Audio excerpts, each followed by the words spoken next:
40 armed contractors, one sniper, no backup, no resupply, and 30 hours to hold a line that officially did not exist. They thought she carried nothing but a rifle. They had no idea she was standing between them and the one person alive who could bring down an entire weapons empire. Her name was Dessa Kilbride, and before the sun rose twice over the Nevada desert, she would make 40 trained men afraid to cross open ground in daylight. This is what happens when the wrong woman gets left behind on purpose. If this is your first time here, hit subscribe and turn on the bell so you never miss a story like this one. Drop the state you are watching from in the comments. Let us see how far this one travels. The wind came off the salt flats first, dry and sharp, carrying grit that found its way into every seam of her uniform before she had even reached the perimeter fence. Cinder Flat Proving Ground sat at the bottom of a dead lake bed, ringed by low ridges the color of ash, a place the Army had used for weapons testing decades ago, and then abandoned to the heat and the silence. The bunkers were still there, half swallowed by sand. The observation towers leaned at angles that suggested nobody expected them to hold weight again. And somewhere inside the eastern bunker complex was a person Dessa Kilbride had never met and had been ordered not to ask about. She stood at the edge of the staging area with her M110A1 SDMR rifle case slung across her back and watched the convoy engines idle in the gray pre-dawn light. 3 vehicles, tarps down, nothing marked. Captain Marcus Vane stood by the lead truck with a radio pressed to his ear, his jaw working the way it did when he was hearing something he did not like. "Kilbride," he said, "get in." She did not move. Her eyes were on the ridge to the east, where the light had not yet reached the rock, and where something about the shadow pattern looked wrong. 3 drive-throughs during the survey phase, nothing there. But the wind had shifted overnight, and wind changed everything in a place like this. "Kilbride, now, I need 30 seconds, sir. You have 10. She raised her binoculars anyway. The eastern ridge held its silence, but there was a pressure to it now, the kind she had learned to trust more than instinct. Something had moved through there in the last few hours. She lowered the glasses and looked at Vane, and for a moment neither of them spoke. "Sir," she said, "I need you to hear this. Command gave me a direct order this morning. 30-hour delay, 0 casualties, no explanation attached. That is not a training directive. That is an operational order for a live threat." Vane's face did not change, but something behind his eyes did. "That's classified above both our clearances. Then why give it to me at all? Because someone thinks you can do it alone." The words hit harder than he probably intended. Behind him, the drivers were already shifting in their seats, engines revving low, waiting for the signal that would take the convoy south toward the checkpoint and away from whatever was sitting on that eastern ridge. She had 8 months under Vane's command. He had never once called her by her surname without the word sergeant in front of it. He was doing it now, and that told her more than any briefing could have. "You're leaving." Orders came down 20 minutes ago. Full unit withdrawal. Regional command wants us clear of Cinder Flat before 0600. And the delay order, that's yours to carry, not mine. The lead vehicle rolled forward. Then the second. Kilbride stood at the edge of the staging lot and watched her unit drive away from her without another word, taillights shrinking into the gray distance until the desert swallowed the sound of the engines whole. Vane had not looked back. She noted that. She filed it away the way she filed everything, without letting it slow her down. At her feet sat the equipment case someone had thrown from the last truck without ceremony. A radio repeater, a trauma kit, 3 spare magazines for the M110A1, 20 rounds each, match-grade ammunition selected for long-range precision rather than volume of fire, and a single sealed envelope with her name typed on the front, no signature, no unit designation.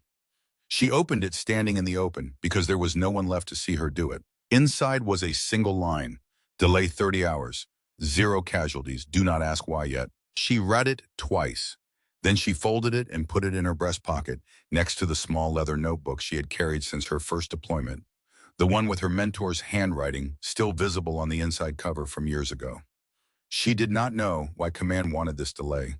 She did not know what was worth protecting out here in a dead lake bed with nothing on it but rusted range equipment and collapsed bunkers. But she knew how to hold ground, and for the next 30 hours, holding ground was the entire job. She picked up the case. She started walking east, toward the ridge that had felt wrong since sunrise. The proving ground spread out before her in sections she had studied on paper for 3 weeks before ever setting foot on the sand. 4 square kilometers of test infrastructure, most of it decommissioned, some of it still active for reasons nobody at her level had been told. The western half held the old firing ranges, long corridors of packed earth flanked by earthen berms built to absorb stray rounds. The eastern half was different. Bunkers sunk into the ground, connected by a maintenance tunnel system built in the 1980s for a program that had been quietly shut down and never fully documented. She had read the schematics twice on the transport in. She knew the bones of the place. What she needed now was the skin, the real distances, the sight lines the maps always got wrong. She gave herself 40 minutes to learn the terrain before anything else. Not a walk, a survey. She moved low and quiet across open ground even though nothing was there yet to see her, because the discipline of moving carefully was a habit you kept sharp by never allowing exceptions. The tunnel access behind Bunker 4 was still intact, though the eastern branch had standing water from a burst pipe that smelled like rust and something worse underneath it. The observation tower on the northern ridge swayed when she tested her weight on the third rung, and she made a mental note never to trust the top platform under load. It was on her second pass through the northern corridor that she found the camouflage netting. It was staked low to the ground behind a collapsed berm, industrial grade, gray and brown, the kind of material used to hide heavy equipment in storage rather than anything issued by a standard infantry unit. Whoever had placed it understood concealment.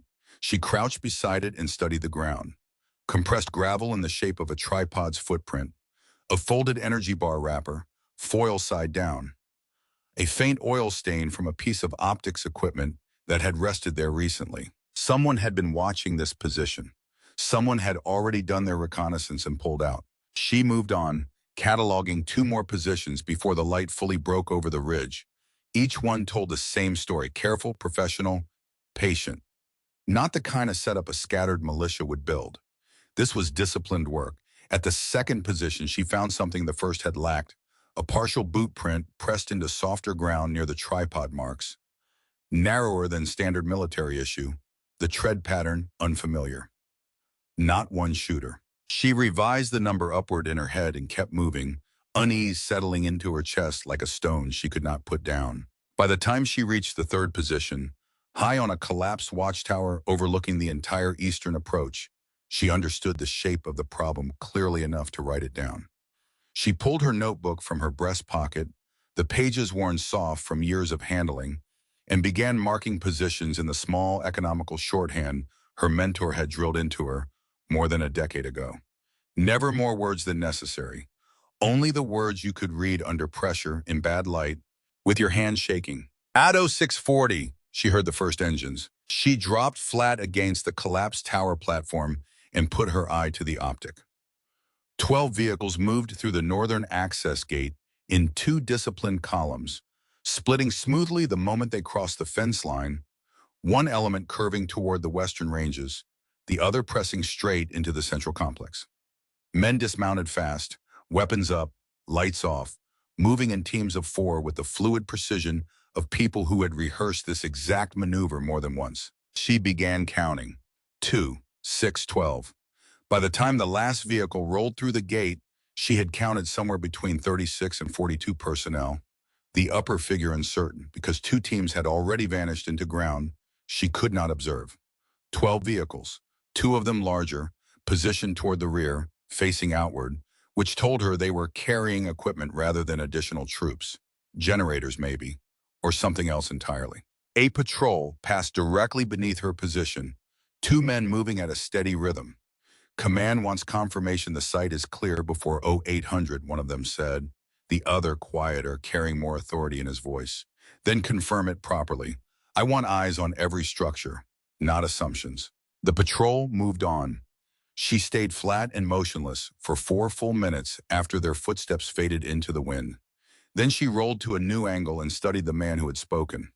He stood beside the lead vehicle, compact build, gray at the temples, holding a radio handset with the deliberate calm of someone used to being obeyed without raising his voice. The others gave him space without being told to. She would learn his name later. For now, she simply memorized his posture, the way he moved, the rank his men treated him with, even though he wore no visible insignia. She checked her watch. Just past 0700, 29 hours remaining until the order expired. She set the rifle, 480 meters to the command vehicle, wind gusting from the northwest and at roughly 12 knots.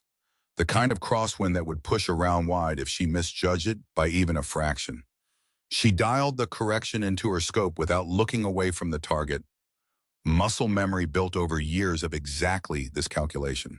She was not aiming to kill. The order had been explicit about that, and even without the order, she had her own lines she did not cross without reason. She held on the ranking officer's exposed shoulder, breathed out slowly, and fired once. The suppressed report barely carried over the wind. She watched through the optic as he staggered, grabbed the wound, and dropped to one knee, alive, in pain, and immediately out of the fight. His security detail hit the ground half a second later, correct instinct, but their shouting told her their discipline had a crack in it already. She was gone before the return fire started. It came 6 seconds later, tight and well aimed, chewing into the collapsed tower structure exactly where her muzzle flash had been. She was already 30 meters away, moving through the tunnel access behind Bunker 4, boots splashing through standing water in total darkness, guided only by the memories she had built during her survey. Behind her, voices carried down through the access hatch, confused, searching. Where did that come from? Northern Tower. Has to be. Then why can't we see her? She kept moving, counting her steps the way she had trained herself to do years ago, until she surfaced through a second hatch behind the western berm, 100 meters from where they were searching. She lay flat against the earth and let her breathing settle. 29 hours to go, and she had already taught them the first lesson. She spent the next several hours the way a careful predator spends daylight, moving without being seen, learning the rhythm of their patrols, mapping which corridors they trusted and which they avoided. She placed nothing yet. She only watched. By mid-morning, she understood their formation well enough to predict their next 3 moves before they made them. And she understood something else, too, something that sat uneasily in her chest the longer she thought about it. They were too disciplined for a scattered contract job, and they were searching bunker complexes that had held nothing on any public schematics she had ever seen. And the boot print she had found at the second position still bothered her, narrow, foreign, unaccounted for among the men she had already counted moving through the main gate. At just past noon, crouched in the shade of a collapsed berm, with sweat drying cold against her spine despite the rising heat, she allowed herself 30 seconds of stillness and let her mind drift toward the only person who might have explained any of it to her honestly. Retired Command Sergeant Major Holt Abernathy, 63 years old and still sharper than most active officers half his age, had trained her for 4 years before his own knees finally gave out on him. And in that time, he had said exactly one thing about missions like this that she had never forgotten. She could hear a rifle bolt somewhere behind her in the wind, and the sound alone pulled the memory forward whole.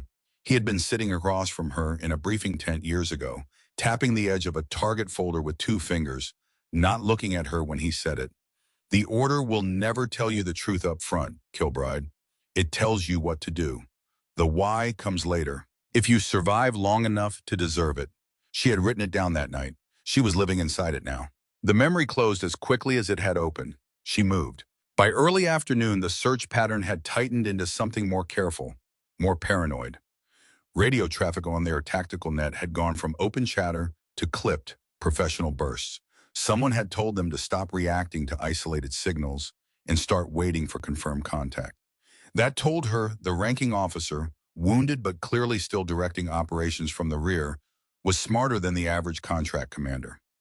She adjusted accordingly. At 1400 hours, she found the second thing that changed the shape of the day. A section of the eastern bunker complex, the one closest to the wall no patrol had approached all morning, sat behind a heavier perimeter than anything else on site. 2 guards stationed permanently at the access door, rather than rotating through with the rest of the force. A second layer of fencing that did not appear on the original schematic at all. She lay on her stomach along the ridge above it for nearly 20 minutes, watching the guards, watching the door, understanding without being told that whatever command had ordered her to protect for 30 hours was almost certainly behind that specific wall. She did not move toward it. Not yet. Getting close before understanding the threat would be the fastest way to lose everything she had built so far. Instead, she pulled her notebook and updated her shorthand. 2 guards, fixed position, east bunker. Secondary fence not on survey. Unidentified boot print, foreign tread. Command believes something is inside worth this much manpower. She stared at the last line for a long moment before closing the notebook. The radio crackled against her hip, low volume, the emergency channel she had been given before the convoy left. She answered on the second pulse. CrossFox actual, this is command relay. Status. Holding position, she said. Enemy strength currently 36 to 42 personnel. Discipline formation. Likely private contract force. 1 wounded, non-fatal. I have identified a secured structure, east side, heavier guard presence than anywhere else on site.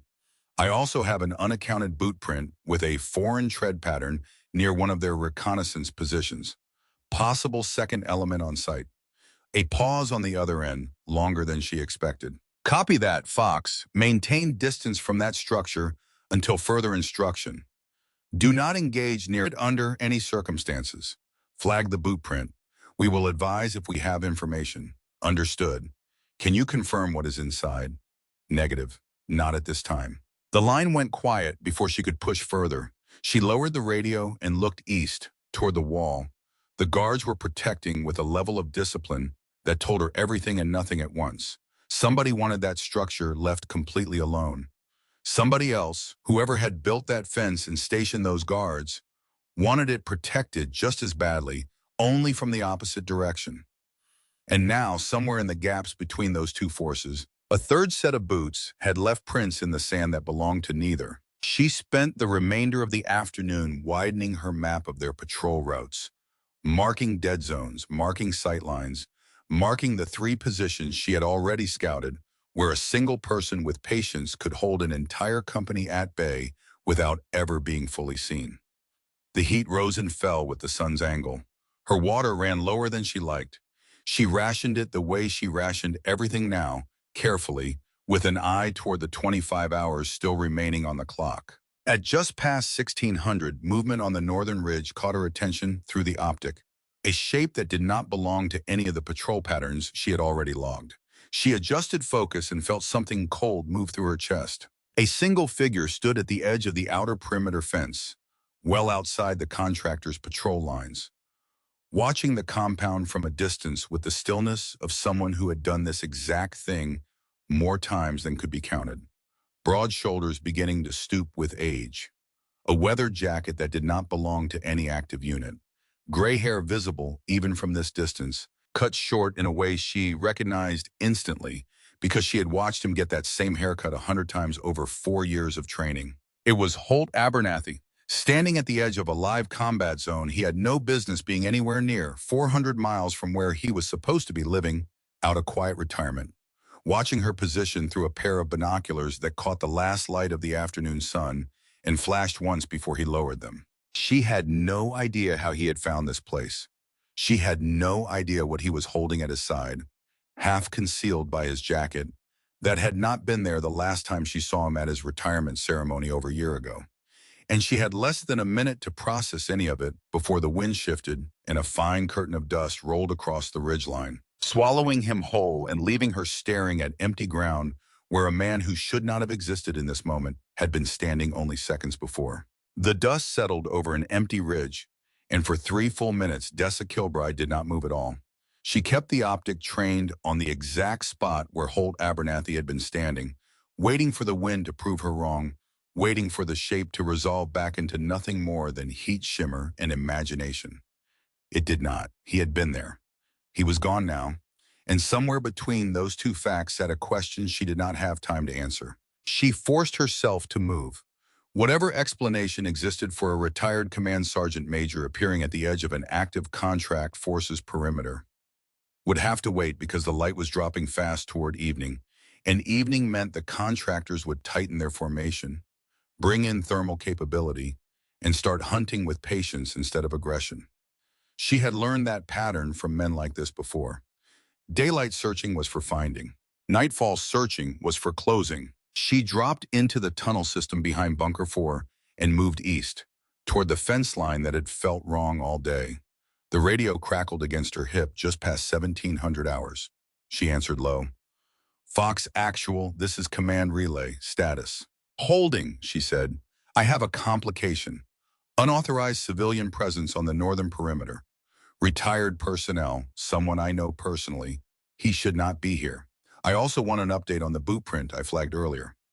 I believe there may be a second armed element on site, separate from the contract force. Silence stretched longer than protocol allowed. Copy that, Fox. We are aware of the civilian. He is not tasked. He is not sanctioned. If he makes contact, document it and continue your mission. As for the second element, we are working on confirmation. Continue to monitor. She lowered the radio slowly. Command already knew Abernathy was out there. That single fact told her more than any briefing packet ever could have. Someone above her pay grade was watching this entire operation closely enough to track a retired soldier's movement across 400 miles of open country, and they had chosen not to stop him. But the second element remained unconfirmed, which meant Command either did not know or was not willing to say. She kept moving. By dusk, she had repositioned twice, staying ahead of a search pattern that had grown noticeably more careful since her first shot that morning. The contractors were no longer moving in loose sweeps. They moved now in overlapping fields, each team covering the blind angles of the team beside it, which told her their command structure had adjusted, learned, and was actively correcting for whatever mistakes had let one person hold them off for an entire day. She found her next position on the collapsed catwalk above the western firing range, a narrow steel grate that groaned under her weight but held. From there, she had a clean line on the command vehicle, where the wounded officer sat propped against the doorframe, a medic working on his shoulder while he continued issuing orders through gritted teeth. She watched him for a long while, studying the way he processed information, the way he adjusted his formation in real time, rather than sticking rigidly to a plan that was no longer working. This was not a man running a simple contract job. This was a man running a campaign. At 1900 hours, the radio traffic on their tactical channel shifted in a way that made her lean closer to her receiver. Command wants a confirmation on the eastern structure by 2200, one voice said. No excuses this time. The wounded officer's reply came through clipped and controlled. Tell Command the structure is secure. Tell Command we are still assessing the interior. And tell Command that if they want it open faster, they can send someone qualified to open it instead of 40 men standing around a locked door. There was a pause before the response came, quieter, almost private. Copy, Major Courtner. She wrote the name down, Major Courtner. Now she had a name to attach to the posture she had been studying all day, and a name made him real in a way that changed how she thought about the entire operation. He was pushing back against his own chain of command. That was not the behavior of a hired gun following a simple paycheck. That was the behavior of a professional soldier who did not like the orders he was being given, but had not yet decided to disobey them outright. She filed it away and kept watching. It was nearly 2000 hours when she picked up the second voice on a frequency slightly offset from their main tactical channel, close enough to bleed through her receiver with only mild static. A woman's voice, precise, carrying a faint accent she could not immediately place. Major, this delay is becoming a liability.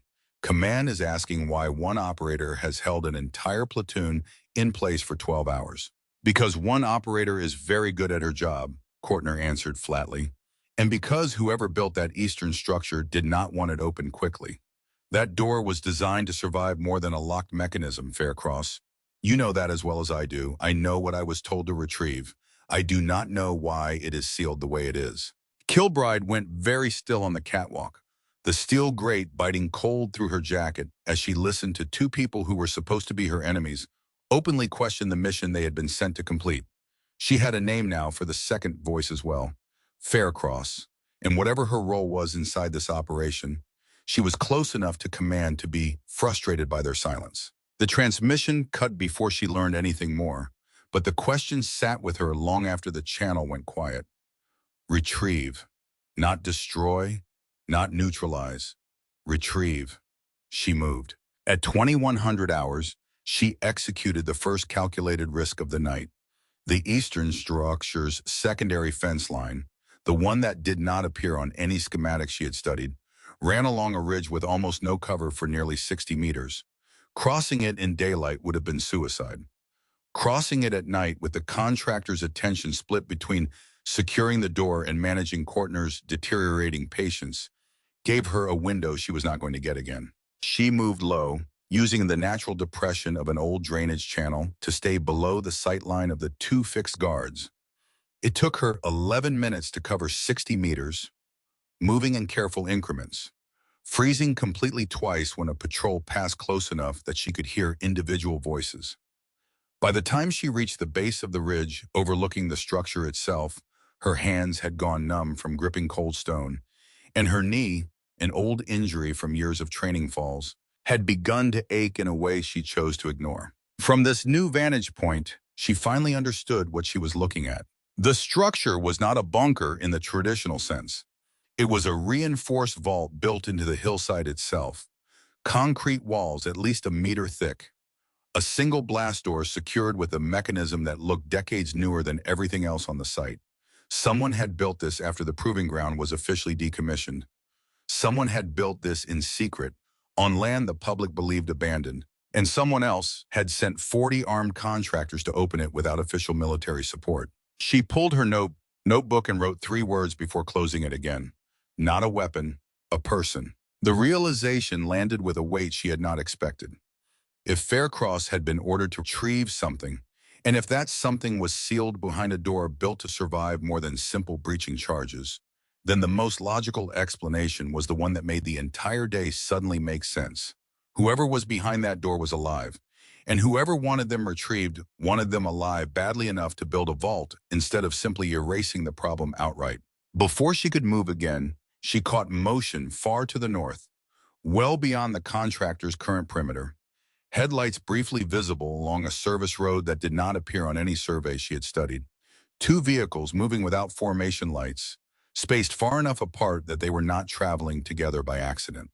She watched them for a long moment before they vanished behind a ridge, and the unease she had carried since finding the foreign boot print settled deeper into her chest. Whoever those vehicles belonged to, they were not part of Courtner's force, and they were not announcing themselves to anyone.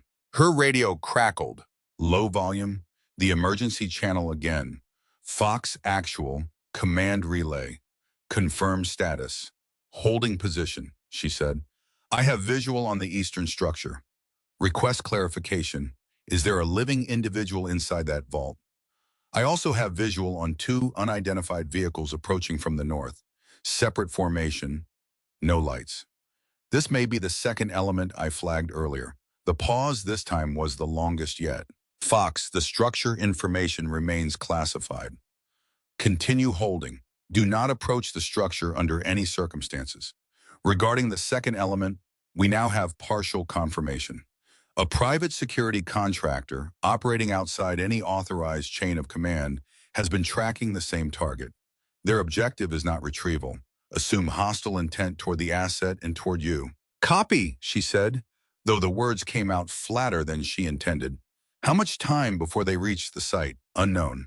Estimate 6 to 8 hours based on current movement. She lowered the radio and stared at the sealed door from her position on the ridge.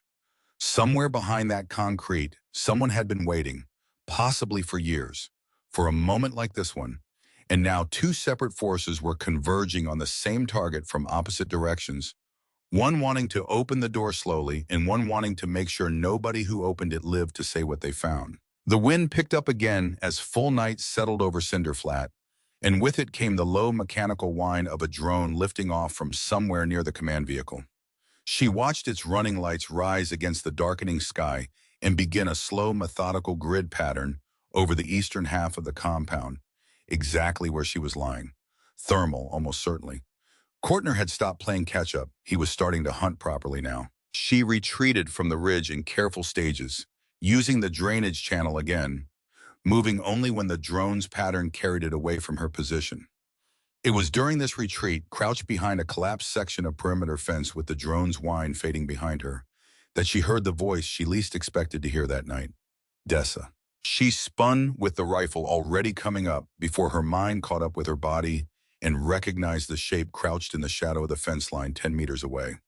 Holt Abernathy raised both hands slowly, palms open, the universal signal of a man who understood exactly how close he had just come to being shot by someone he had trained himself. "Do not move again," she said, voice barely above a whisper. "How did you get past their perimeter?" "The same way you did, slowly and with better patience than most of them have. You should not be here. I know that better than you do," he said.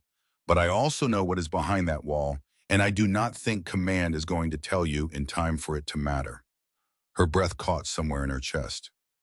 "Tell me." He hesitated, glancing toward the ridge where the vault sat sealed in darkness. And when he spoke again, his voice had dropped into something quieter, heavier. The tone she remembered from the handful of times over 4 years of training when he had chosen to tell her something true instead of something useful. "There was a weapons program run out of this facility almost 15 years ago," he said. "Officially, it never existed. Unofficially, it killed people during testing, people who were never supposed to be at risk, and the company that ran it buried the evidence deep enough that it stayed buried for over a decade. There was one engineer who refused to sign off on the cover-up. One person who documented everything before command shut the program down and made the whole thing disappear." She stared at him. "That person is in the vault. That person has been in protective custody in one form or another for 15 years. Moved from location to location because the company that built this program still exists under a different name, and they have spent 15 years trying to find and silence the only witness who can prove what really happened out here." Her mind raced backward through everything she had seen that day. The disciplined formation, the secondary fence line no schematic accounted for, Major Courtner's clipped frustration with his own command structure, the woman named Faircross questioning why she had been ordered to retrieve rather than destroy, and now two unmarked vehicles converging from the north with hostile intent. "Vantage Group," she said quietly, the name surfacing from a briefing packet she had read months ago and filed away without thinking twice about it. Abernathy's expression did not change, but something in his eyes confirmed it anyway. "You knew this when you came out here," she said. "You knew and you did not tell me." "I did not know for certain until I saw the vault construction from the ridge 2 hours ago," he said. "I suspected. I have spent the last year trying to find out what really happened to a man I worked with once, a long time before you and I ever met.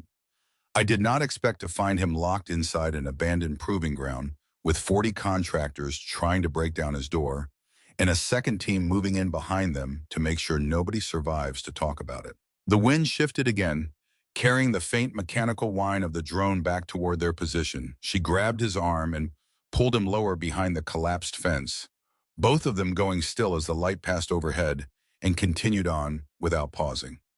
"You need to leave," she whispered once it had gone. "I am not leaving you alone out here with what I just told you. You are 63 years old with no weapon and no cover, and if they find you anywhere near this fence line, they will use you against me. That is not strength, Sergeant Major. That is a liability I cannot afford." His jaw tightened, and for a moment she thought he might argue the way he used to argue with junior officers who underestimated him. Instead, he simply nodded once, the same controlled motion she remembered from the end of every difficult briefing he had ever given her. "I will be at the ridgeline to the north," he said. "If you need extraction, if this goes wrong, that is where I will be. Do not wait for me there. I will wait for you there," he said. "That is not a discussion." I was gone before she could argue further, moving low along the fence line with a quiet economy of motion that told her his body still remembered every lesson he had ever taught her, even if his knees no longer agreed with the effort. She watched him disappear into the darkness and felt something tighten in her chest that had nothing to do with tactics. She had less than 16 hours left on the clock, a hostile second element closing from the north, and now she understood exactly what she was protecting and exactly how much two very different groups were willing to spend to control it. She moved back toward the eastern ridge with new purpose. If Courtner's drone was going to begin closing the net methodically, and if a hostile team was still hours away, she had a narrow window to change the terms of the hunt before both forces converged on the same target at once. She spent the next hour placing what little she had left to place, a heat-reflective sheet angled behind a collapsed berm to mimic a body on thermal, a scuff pattern in the dirt near the western range that suggested movement toward ground she had no intention of occupying, Small things, cheap things, but enough to buy confusion in a night where confusion was the only currency she had left. She also did something she had not planned for.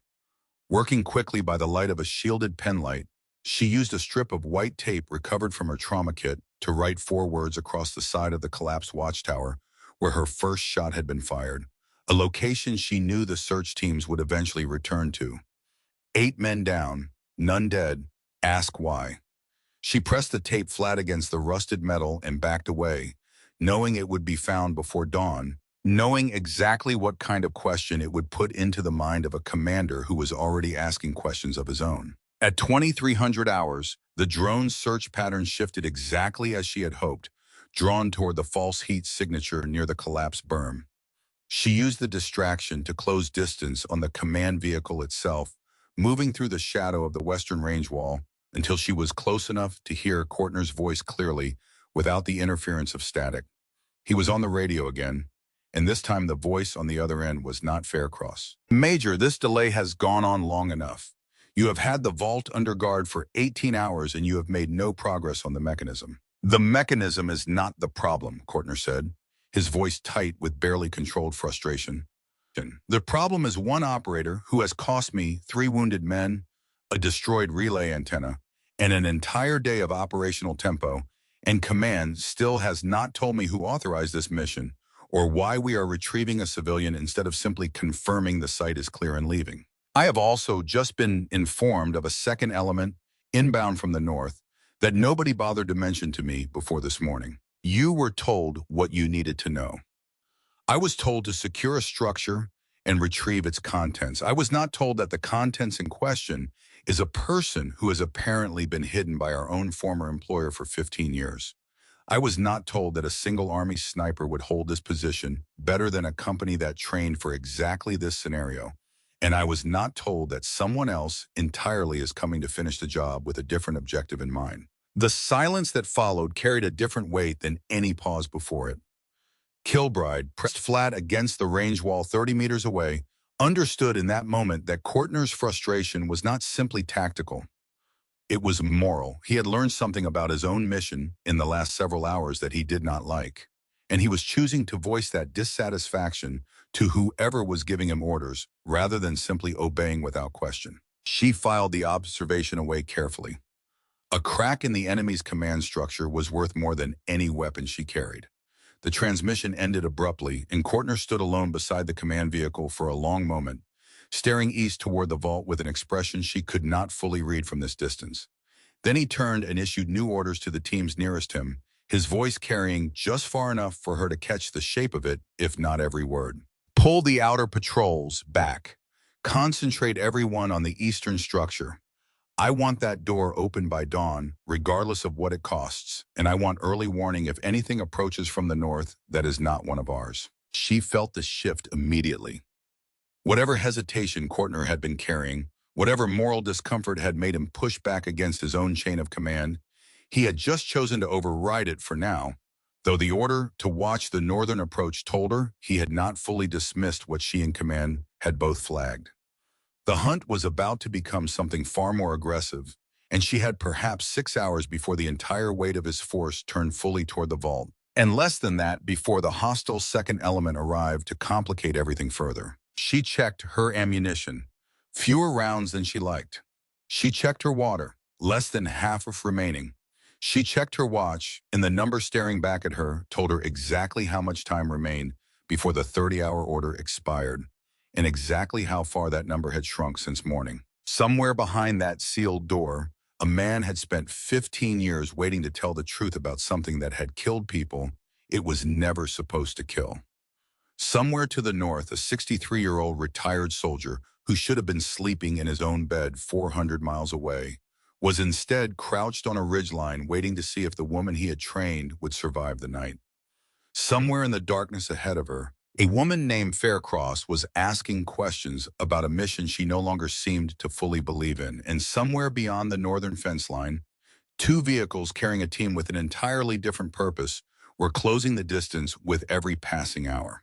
Kilbride pulled her notebook one final time before moving toward her next position, and beneath the last entry she had written, She added a single line in the same economical shorthand her mentor had drilled into her years ago. 6 hours until they stop asking questions and start breaking doors. Less than that until the second element arrives. She closed the notebook, tucked it against her chest, and moved into the dark toward whatever came next. Because stopping now was never going to be the answer.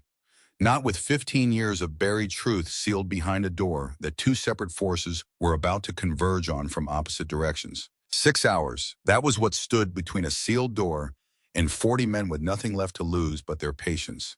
Somewhere beyond that, less time still, before a second and far more dangerous force reached the same ground. Dessa Kilbride moved through the dark toward the tunnel access behind Bunker 4 with both numbers sitting in her chest like stones, heavy and cold, and she did not slow down even once to let herself feel the weight of them. The tunnel system had become her second skeleton over the last day, a set of veins running beneath the proving ground that she knew now better than the men hunting her knew the surface above it. She dropped through the access hatch and moved east, boots splashing through standing water, guided by memory and touch in a darkness so complete it had its own texture. Somewhere above her, Courtner's teams were consolidating around the vault exactly as she had heard him order. She had perhaps 5 hours now before the door came down, by force, and she had no plan yet that stopped that from happening, let alone the second element closing from the north. She surfaced near the drainage channel below the eastern ridge just after midnight and found Holt Abernathy exactly where he said he would be, crouched low against a shelf of broken rock, with a stillness that still surprised her after everything the years had taken from his body. "They are consolidating on the vault," she said. Courtner gave the order to open it by dawn, regardless of cost. And command confirmed a second hostile element is inbound from the north, separate from his force, with a different objective. Abernathy's jaw tightened. "Then we are out of time to be careful. I need to know what happens if that door opens the way they intend. I need to know who this man is and why 15 years of hiding has not been enough to keep him safe." Abernathy looked at her for a long moment, and something in his face told her he had been waiting for this exact question since the moment he found her on the fence line hours earlier. "His name is Warren Salas," he said. "He was a propellant engineer on the original weapons program run out of this facility. When 2 test technicians died from an exposure the company had been warned about and ignored, he refused to falsify the safety reports. He documented everything: chain of custody, internal memos, the names of the people who ordered the cover-up. And then he disappeared into protective custody before the company could make him disappear a different way. 15 years of hiding," she said. "And now they finally found him. And now someone else wants to make sure he never testifies at all." "Now someone finally found him," Abernathy said. "I do not think it was an accident that Vantage Group learned his location the same week your unit received an order to withdraw from Cinderflat and leave 1 operator behind to slow a company retrieval team. Someone wanted this delay. Someone on our side knew this was coming. And whoever hired that second team knew it too, which means they are not working for the same people Courtner answers to." The realization landed heavier than the 6-hour deadline had. Somebody in her own chain of command had known Solace was hidden here, had known Vantage Group was closing in, and had chosen to leave her alone in the desert with an order that told her everything except the truth. She thought of the sealed envelope, the 3 lines that had asked her to trust a mission she did not understand. She thought of Vane's face in the gray pre-dawn light, the way he had used her surname without the rank attached to it, the way a man says goodbye to someone he does not expect to see functioning normally again. "They used me as a delay tactic," she said quietly. "Long enough for someone else to extract him properly. And now a second team is racing to make sure that extraction never happens." "That would be my guess," Abernathy said, "which means somewhere out there, a federal extraction element is moving toward this location right now. And the only question left it is whether they arrive before Courtner's men break that door down, or before whoever is coming from the north gets here first." Her radio crackled against her hip, the emergency channel again, and this time the voice on the other end carried an urgency she had not heard from command before. "Fox Actual, this is Command Relay. We have a change in your operational picture. A federal extraction element is inbound to your position, estimated arrival of 400. The hostile second element has accelerated its approach, and is now estimated to arrive within 90 minutes. Your mission is to ensure the eastern structure remains sealed and its occupant remains alive until federal extraction arrives. Repeat, the structure must remain sealed, and the hostile element must not reach it first. Copy, she said. Confirm, does command have any assets capable of supporting that timeline directly? Negative, Fox. You are the only asset on site until federal extraction arrives. Command is aware of the risk this represents. The line went quiet. She lowered the radio and looked east, toward the ridge where 40 men were closing in on a door that had held for 15 years and now had perhaps 4 hours left before someone tore it open by force, and north toward a threat that would arrive with no interest in delay at all. 4 hours against Courtner's men, she said aloud. 90 minutes against whoever is coming from the north. Abernathy's hand closed briefly on her shoulder, the same gesture he had used 100 times during training when a mission looked impossible on paper and had to be made possible through will alone. Then we make 90 minutes feel like 9 hours, he said, the way I taught you. She checked her ammunition one final time. Fewer rounds than she wanted, but enough to matter if she spent them with precision instead of volume. She checked the drainage channel that ran along the base of the ridge, the same path she had used earlier to approach the vault undetected, and understood immediately that it was the only route left that had not yet been fully compromised by Courtner's tightening perimeter. I need you to do something that is going to feel wrong, she said to Abernathy. I need you to make noise on the northern ridge in exactly 40 minutes. Enough to pull their attention away from the eastern approach for 2 or 3 minutes. That is all I need. You want me to be bait. I want you to be a distraction, a mile from where you will actually be standing when it happens, she said. There is a difference, and you taught me the difference yourself. He studied her for a long moment, the same careful evaluation she remembered from every difficult decision he had walked her through years earlier. And then he nodded once. 40 minutes, he said. Do not make me wait longer than that to hear from you again. She moved into the drainage channel and began working her way toward the vault, using the same 11-minute crossing she had executed hours earlier. Only now every guard position had shifted, every patrol route had tightened, and the margin for error had narrowed to almost nothing. She reached the base of the ridge with 6 minutes to spare before Abernathy's diversion was due, and she used those 6 minutes to study the 2 fixed guards at the vault door with an intensity she had not allowed herself earlier in the day. At exactly the promised moment, a flare of white light erupted from the northern ridge, followed seconds later by the crack of a signal round meant to look like a rifle discharge. She heard the reaction ripple through the contractors' formation instantly. Radio traffic spiking, 2 full teams peeling away from the eastern perimeter to investigate. The 2 guards at the vault door exchanged a look, hesitated, and one of them finally moved toward the source of the disturbance while the other remained fixed at his post. One guard was not enough discipline to hold a position alone, and she used the gap without hesitation. She crossed the final open stretch in 11 seconds, moving low and fast, and reached the shadow beside the vault door before the remaining guard fully registered movement in his peripheral vision. She did not fire.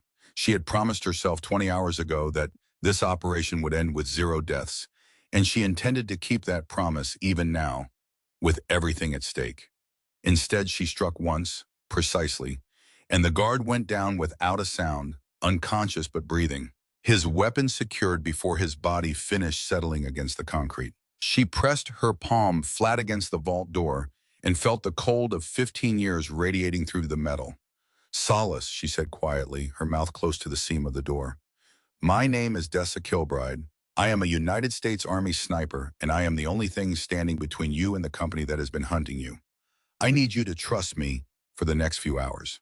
There was a long silence, and then a voice came back through the door, hoarse, unused to speaking, carrying the particular exhaustion of someone who had spent a decade and a half waiting for a moment like this one. How do I know you are real? Because if I were one of theirs, she said, this door would already be open. Another silence, shorter this time. There is a manual release, he said. Interior only. I can open it, but once I do, I have no way to close it again.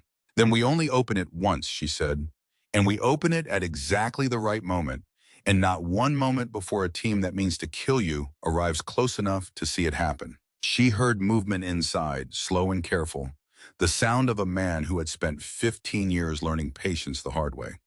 She backed away from the door and returned to the shadow of the ridge, watching the two teams that had peeled off toward Abernathy's diversion begin working their way back toward the eastern perimeter, their search having found nothing but an empty stretch of northern ridge and the faint smell of a spent signal flare. Her radio crackled, this time on the frequency she had used before to speak directly with the enemy command channel. She almost ignored it. Instead, she keyed it once. Low. "Courtner," she said, "this is the operator who has been costing you men and time for 18 hours. The pause on the other end stretched long enough that she wondered if he would answer at all. "I have been waiting to hear your voice," he said finally. "I found your message on the tower. 8 men down, none dead. Ask why. Tell me something. Why has command sent one person to protect a man they will not even name to me?" "Because your own command has not told you the truth either," she said. "You are being used to open a door that hides evidence of something your employer buried 15 years ago. 2 people died on this site because a company you work for ignored a warning. The man behind that door documented it. You are not retrieving a threat, Major. You are retrieving the only witness who can prove what really happened. And there is a second team inbound right now whose only purpose is to make sure he never gets the chance." The silence this time carried weight she could feel even through the static.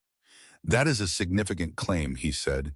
"It is a claim you can verify yourself once this is over," she said.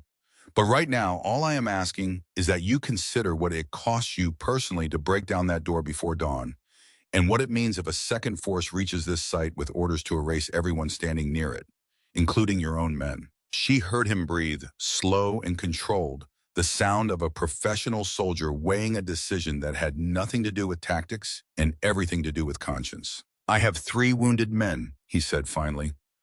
"I have spent 18 hours chasing an operator I could not find and questions my own command will not answer. I do not know if what you are telling me is true, but I know that nothing about the last 18 hours has felt like a clean operation, and I do not like the idea of a second unauthorized force operating on this site any more than you do." "Then give yourself the time to find out," she said. "I am not asking you to stand down permanently. I am asking for a few more hours, and I am asking you to turn your attention north instead of east, because whoever is coming does not care whether your men live or die either." The channel went quiet, and she did not know if he would answer at all until his voice returned, quieter now, stripped of its earlier command edge. "2 hours," he said. "After that, I have my own orders to answer for, and I cannot promise what happens next. But I will move a team north to confirm what you are telling me." "2 hours is enough," she said, and clicked off before he could reconsider. She moved back toward the vault, and it was there, crouched in the shadow of the concrete wall with the unconscious guards still breathing steadily beside her, that the second voice found her, faint and urgent, on the frequency she had intercepted the night before. "Cross, this is Fair Cross. I do not have much time. I convinced Courtner to send a team north to intercept the second element. Instead of finishing the breach on the vault, you should have a clear corridor to the drainage channel for the next 20 minutes and less pressure from the east while his attention is split." "Why are you helping me?" Kilbride said. "Because I was ordered to retrieve a person, not confirm the murder of 2 men 15 years ago, and I am not willing to hand him to a team that was sent to make sure he never speaks," Faircross said, her voice carrying something raw underneath the professional calm. "I have spent 18 hours convincing myself this was simply a job. I am done convincing myself of that." The transmission cut before Kilbride could respond, and she sat with the silence for a moment, understanding that the crack she had noticed in Courtner's discipline hours earlier had spread further than she expected, deep enough now to change the outcome of the entire operation. Distant gunfire rolled across the desert from the north less than an hour later, brief and sharp, followed by radio traffic she could not fully decode but understood well enough by tone alone. Courtner's team had made contact with the second element. She did not know who had won that exchange, and she did not have time to find out. She returned to the vault door and pressed her palm against it once more. "Solace," she said. "It is time."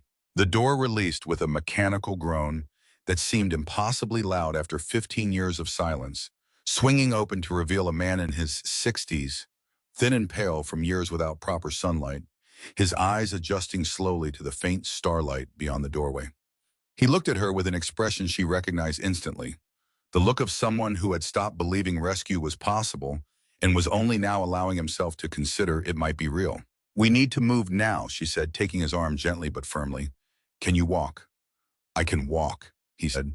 "I have had 15 years to prepare for this exact moment." They moved into the drainage channel together, Kilbride leading, Solace following with the careful determination of a man who understood exactly what was at stake in every step. They were 60 meters from the vault when the ground shifted beneath them, a low rumble followed by a section of the tunnel ceiling collapsing somewhere behind Bunker 4, the structural failure of decades-old concrete finally giving way under the combined weight of heavy vehicle traffic overhead. Dust and debris rolled through the channel toward them, and for a moment visibility dropped to almost nothing. "Keep moving," she said, pulling Solace forward through the choking dust. "Do not stop." They emerged from this drainage channel into the open air, just as the first hint of dawn began to soften the eastern horizon, and it was there at the edge of the northern ridge that Holt Abernathy was waiting exactly where he promised he would be, a compact vehicle idling behind him that she had no idea how he had managed to bring this close to the perimeter undetected. A short distance beyond him, two figures lay motionless near a wrecked vehicle, evidence of the exchange that had unfolded less than an hour earlier, and she understood without needing to ask that whoever the second element had answered to, they would not be finishing the job tonight. "Get him inside," Abernathy said, already moving to help Solace into the back seat.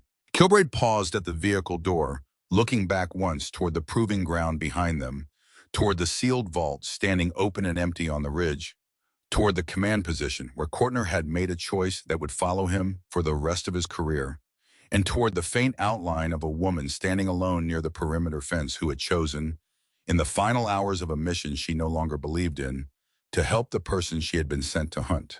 Her radio crackled one final time. "Fox Actual, this is Command Relay. Federal extraction element has made contact with your position. Confirm status of the asset. Asset secure," she said. "Hostile second element neutralized.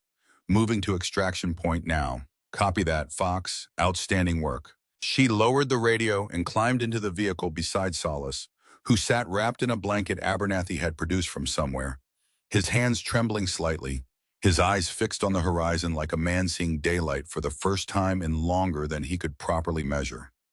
"Thank you," he said quietly, not looking at her directly, "for believing something you had no proof of." "I had proof enough," she said.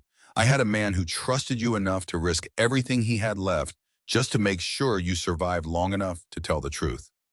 Solace glanced toward Abernathy in the front seat, and something passed between the two men that Kilbride did not fully understand and did not ask about, a history that belonged to them and not to her. The vehicle pulled away from Cinder Flat as the first true light of morning broke over the ridgeline, and behind them the proving ground settled into the kind of quiet that comes only after something enormous has finally ended. Kortner's forces did not pursue.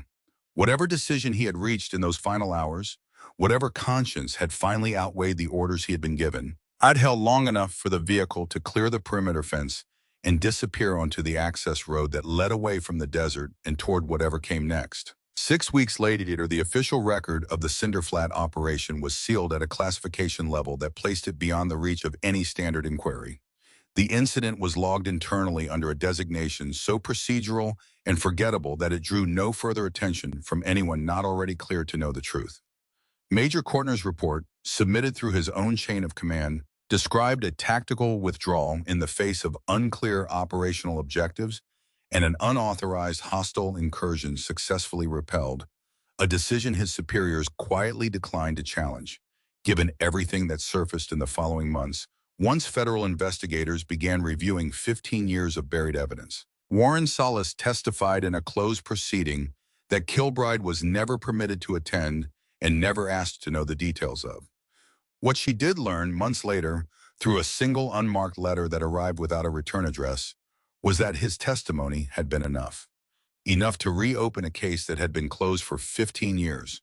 Enough to hold people accountable who had believed themselves permanently beyond reach. The letter contained no names, no operational details, only a single line that she read more than once before folding it carefully into the same notebook she had carried through the entire operation. "Some doors only need to open once. Dessa Kilbride returned to active duty within the month, her official record showing nothing beyond a standard training rotation at a decommissioned proving ground in Nevada. No commendation was issued, no public acknowledgement was made. The operation existed now only in the memory of the handful of people who had lived through it, and in a single line buried deep within a classified file that read, "Simply, one operator, zero friendly casualties, mission complete." She kept Holt Abernathy's notebook in her breast pocket long after that night, the leather grown softer with each passing year, the handwriting inside worn from repeated reading rather than any physical damage. She never added a single word to it herself. It was not hers to add to, but she carried it the way you carry something written for you before you understood you would need it, with a gratitude that never quite faded no matter how many years passed. On a quiet evening several months later, standing on the porch of a modest house 400 miles from the nearest desert, Abernathy watched Kilbride's truck pull away down the gravel road after a visit that had lasted longer than either of them intended. He stood there for a long while after the taillights disappeared into the dark, and when his wife finally called him inside for the evening, he lingered one moment longer. Looking east toward country neither of them would ever speak about openly again, and said nothing at all.